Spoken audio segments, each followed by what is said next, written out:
I don't think anyone visits Israel without wishing they had done more homework.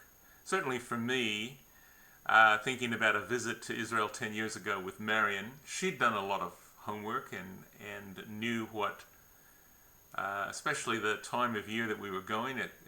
We started off with Sukkot. I didn't know the word, and except to know that it was connected to the Feast of Tabernacles, but a real sense of what the Feast of Tabernacles meant, that it was connected to harvest, and also a celebration of the wilderness journey of ancient Israel and living in little shelters. And so when we got to Israel, there was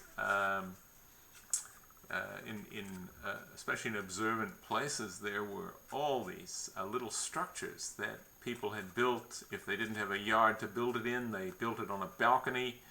Little shelters, almost tent-like, where they would gather with family to celebrate and talk and share meals. And so in talking about this with one of our guides, and we were blessed with knowledgeable guides that we had the luxury of having them all to ourselves for a number of days. And one of them was telling us how there's an emphasis on prayer for water, prayer for rain, prayer for, and I guess that relates to the agricultural aspect, but at the end of Sukkot, in the closure of Sukkot, there's that prayer for rain. And I remember hearing that and then going back to where we were staying and opening up John chapter 7 and reading about Jesus talking about himself as the water of life. And and just such a connection to that tradition, that closure and reference to water. And so that really stuck with me. So then I want to connect that to a thought about the 8th chapter, the chapter that follows, which is the story of the woman that was taken in adultery, and her accusers were about to stone her, execute her. And Jesus famously says, "He who is without sin, throw the first stone," and they leave one by one.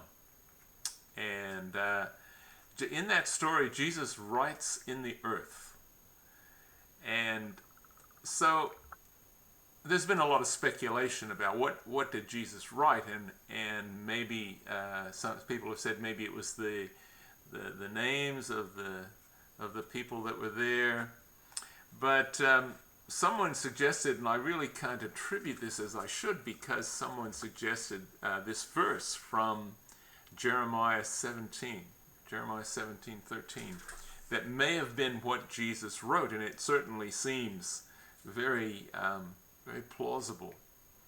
And the verse goes, "O Lord, the hope of Israel, all who forsake you will be put to shame. Those who turn away from you shall be written in the earth, for they have forsaken the Lord, the fountain of living water." And the word written there, I think it's like inscribed. It's a Hebrew word. So it's a very close connection to the idea of what Jesus might have been doing there. And this passage has been shifted around a little bit within John, and it's even appeared as a section, I think, maybe in at least one document, ancient document in the Gospel of Luke.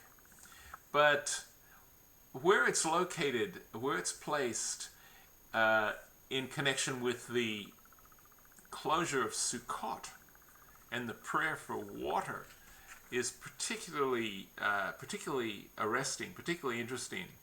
Just read that last line again from the verse. So it just talks about being written in the earth, and it says, "For they have forsaken the Lord, the fountain of living water." So it beautifully ties those two passages together and identifies the problem that Jesus emphasized when he spoke to those accusers. He who is without sin, throw the first stone. So my thought is that we could take from this going into the new year that, like the woman, we're sinners, all of us, and miss the mark. And may God help us to come closer to the mark by his grace. We pray, Lord, lead us not into temptation, but deliver us from evil.